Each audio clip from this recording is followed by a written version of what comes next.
Sa totoo lang, sa totoo lang, sa totoo lang, sa totoo lang yung lahat. Sa totoo lang, sa totoo lang.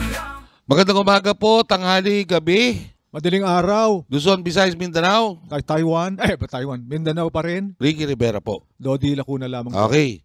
Pag-uusapan muna natin yung kumakalat, no? Na sa social media tungkol di umano dito sa pagkamatay ni Paulo Tantoco. No, ito po ay batang-batang anak ni Rico at Nina Tantoco. Alam niyo naman yung mga Tantoco, di po ba? Sila po ay may-ari ng Rustans Corporation.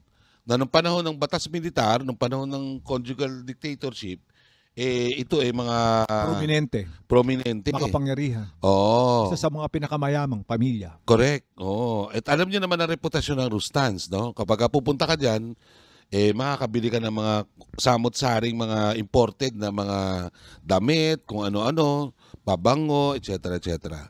Si Paulo ay namatay sa Los Angeles, no? Bakit? Ito, linawin natin. Dahil kasama po siya ni Deputy Social Secretary Dina Arroyo Tantoco, asawa ho niya. May mga kumakalat to ng mga spekulasyon dyan sa social media na siya ay namatay ng... Siya ay namatay through... Maraming spekulasyon kasi. Kaya nga, ano yung isang through speculation? suicide, di ba? Suicide. Overdose. Okay. Drugs. Diba? Drugs, ganyan. Na-overdose ng drugs daw.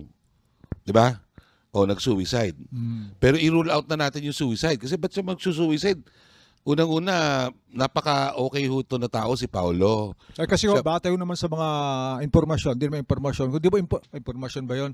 Data po yan. Totoo po yun. Kasi marami po mga kabataan. Hindi naman ganun kabata. Pero those belonging to the young generation ang talagang nasasadlak po sa suicide. So may statistics po ganyan. Kaya po naisip ko lang na baka lang ganun. Hindi, kumakalat kasi yan baka nag-suicide. Pero hindi po yun ang dahilan, no? In fact, hanggang ngayon, hindi pa lumalabas yung official coroner's report kasi may coroner's report po yan. Pag sa Estados Unidos kayo namatay, for example, o namatay yung relative nyo, agad-agad po nagsasagawa ng investigasyon ang kapulisan doon sa Estados Unidos. At lumalabas po dyan yung coroner's, ang tawag doon, coroner's report. Dito yung ano ba dito? Yung autopsy. Di ba? Yung medical legal report. Para malaman ano talaga kinamatay mo. Okay. So yan po ang facts dyan. Kasi marami nagsasabi sa online, nako, namatay yan dahil nag-drug overdose.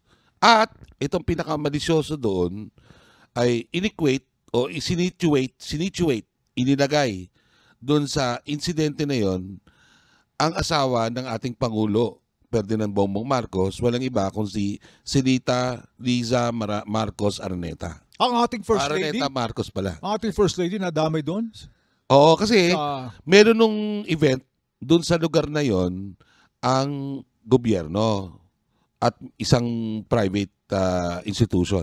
In fact, meron nung hindi lang mga taga-gobyerno nandun. Marami hong mga artistang Pilipino, mga celebrities ang nandoon din. Ngayon ang tanong, bakit si Paulo nandoon at noong mga panahon na yun? Kasi kasama ho siya nung asawa niya na si Deputy Social Secretary Dina. So kasi may kumakalat, si Paulo ano yan? Malapit sa Pangulo at sa First Lady. In fact, siya yung confidant nung dalawa. Magkaibigan ho sila pero wala hong official title si Paulo. Ang merong official title yung asawa. Ngayon, pumunta ho dun sa nakisama at naki-enjoy doon sa event na yon. Ngayon, ito ang medyo pinakamalisyoso doon. Kasi may nagsasabi na, kaya namatayan dahil na-drug overdose. Kasi nag-party, etc., etc. Ba't kaagad meron mali siya, Richard? Siyempre, nasa political period tayo Diba? May eleksyon, may kunyaring destabilisasyon, etc. So, maraming mga uncertainties na nagaganap sa social political climate ng bayan natin. Yung sinasabi ho namin ngayon, base ho to sa tunay na pananaliksik at paghimay dun sa nangyari. No? At hindi po ito propaganda, wala akong nagsabi sa amin na depensahan kung sino man. Ito po ay base sa independent na investigasyon namin sa nangyari. Kasi may kumalat din na video na magkasama po sa isang table si First Lady at si Paulo Tantoco yung namatay.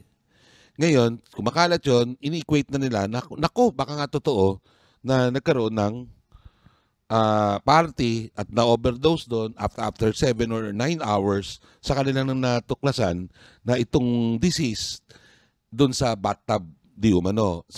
Bathtub daw yun eh. Which bakit may mali siya? May mali siya agad doon, parang may kinalaman. Hindi kasi 'di ba, matagal na hong inaakusahan itong ating pangulo at ang kanyang mga kaibigan at yung kanyang asawa na nag-i-indulge dito sa droga daw. Pero sang-ayon po dun sa palalaliksik ko namin, wala akong katotohanan na nandun ang First Lady dun sa hotel na kinamatayan ni Paulo. Nandun sila before mamatay si Paulo Tantoco. Pero hindi mo ma-establish kung sila po ay magkasama dun sa hotel room nung Paulo Tantoco. Bakit kamo? Dahil wala na ho si First Lady nun, sang-ayon ho sa mga nasaliksik namin, sa mga iba't ibang mga sources, wala ho dun si First Lady Lisa Araneta Marcos, dun sa hotel na yon, umalis na ho sila. Wala ho dun. At very reliable ho yung source namin. Kasi nagawa ho namin makakuha ng informasyon dito po sa isang tao, di ko na papangalanan, isang tao po na nandoon mismo at malapit sa ating Pangulo at sa ating First Lady. In fact, 25 years na siyang nagtatrabaho sa first couple. So, at hindi niya, itong taong to, wala siyang, ano bang magaganahan niya kung magsasabi siya ng kasinungalingan. Di po ba? At lumabas din dun sa mismong independent investigation ng mga polis at that time. So, number one, hindi yung totoong nandun sa pinangyarihan ng krimen, ito pong First Lady. Wala doon. Second, hindi rin mali din ho yung pag-aakala na dinetain yung ating First Lady ng mga American authorities in connection with the death, no? Kasi ang normal procedure ho dyan, talaga hong igagather ka naman ng mga, tatanungin naman talaga lahat ng mga nandun eh.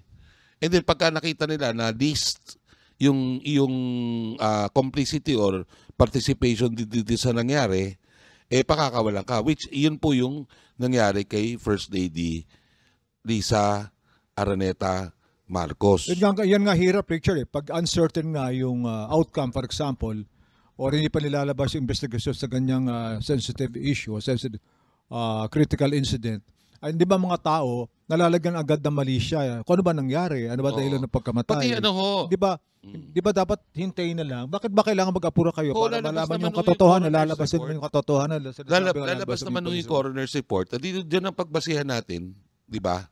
Hindi yung tayo. Maaring ako, I don't agree with this administration o maaring lumalaban o hindi ako sa administration. Kami ni Dodi dito, lalo sa current PH, ang gusto lang ho namin katotohanan. Kasi the truth matters to all. Yun po yung aming slogan dito eh. So wala ho kami pinapanigan dito. Sinasabi lang ho namin kung ano yung nakuha ho naming informasyon base sa aming pangangalap. Kasi naging interested din ako dyan eh. Bakit ba namatay? Anong ano? Ngayon, pag sinabi ho sa inyo at kumalat dyan, hindi kasi nag-drug overdose yan. Huwag nyo paniwalaan kasi in the first place, hindi pa ho yan scientific. It never came to any scientific result. Wala pa ho yan. Pero what is certain is that during the time, nag-ano na po yan si Paulo, according to several sources, nagre-reklamo na siya ng sakit ng tiyan. So, maaring internal yung naging cause ng death niyan. Pero hindi ko nakakalagan yun na overdose. O kaya maaring hindi lang niya iniinda yung sakit niya yan sa tiyan nung wala pa siya sa Hong Kong, sa LA, papatungo pa lang, hindi ba? Di ba, Richard? Parang Oo. iniinda dito sa Manila. Nung patungo siya sa paglapag niya sa LA, doon lang Oo. niya naramdaman. Na Kasi talagang- maraming pwedeng cause eh. Pwedeng nag-rupture yung ano mo, yung spleen mo. Marami eh. Pero wag ho natin agad-agad na usgahan na kagad namatay sa overdose. Therefore, bangag ang presidente, bangag ang first lady. Hindi ho ganun. Let's stick to the facts. Let's stick to science. No? Kasi po, bakit to namin dito to? Very last na, no, Dodi? Bakit natin ginagawa to? Ginagawa ho namin to kasi ayaw namin, dalawa nila Dodi at 10 ng mga iba pang mga Pilipino at majority naman ho, na magkawatak-watak ho tayo. Dahil sa false news na ganyan, no? Magkakawatak-watak tayo. Kasi ang tendency ho nung ganyang pagkangalat ng ano ay bawiin yung trust ng taong bayan sa pamahalaan. In these times na naparami ho nating banta, no, internal at external sa Pilipinas, we can't afford na ang mga mamamayan ay mag-lose ng trust sa pamahalaan nila. No? Kahit sabihin na natin, ino-oppose natin, ayaw na talaga natin. Sabi nga ni Duterte, ni Baste Duterte, hindi ka mamahalin kailanman. Hindi ka ano daw? Hindi daw mamahalin kailanman si BBM. Bating na ba siya? Ba't ganun mo Ewan siya? No? Sabi niya, hindi daw siya, you cannot be loved. Parang ganun. Ganun. Ano mo, Baste, sa totoo, ang governance is not ang isang leader, hindi yan nagle-leader dahil gusto lang siya mahalin. Tama sabi. Oo. A leader is not supposed to please everyone. Correct. Oo. Ang totoong leader, yung naninindigan kung ano yung tama. At dinalabanan niya kung ano yung mali. So, yun ang totoong leader. Saka yung sa totoo lang, wag nating haluan ng politika at emosyon. Oo. Ang anumang insidente, lalo na ito may kinalaman sa First Lady, saka doon sa anak, sa prominenteng pamilya na malapit sa first family. Wala ako kami pakialam dyan kay First Lady. No, wala. Ang sinasabi ko namin dito, number 1, si Paulo Tantoco ho, kung ano po ang kinamatay niyan ay undetermined pa. Kasi wala pang official result na nagagaling sa coroner's office. So hindi ho natin alam kung ano yung kinamatay niya.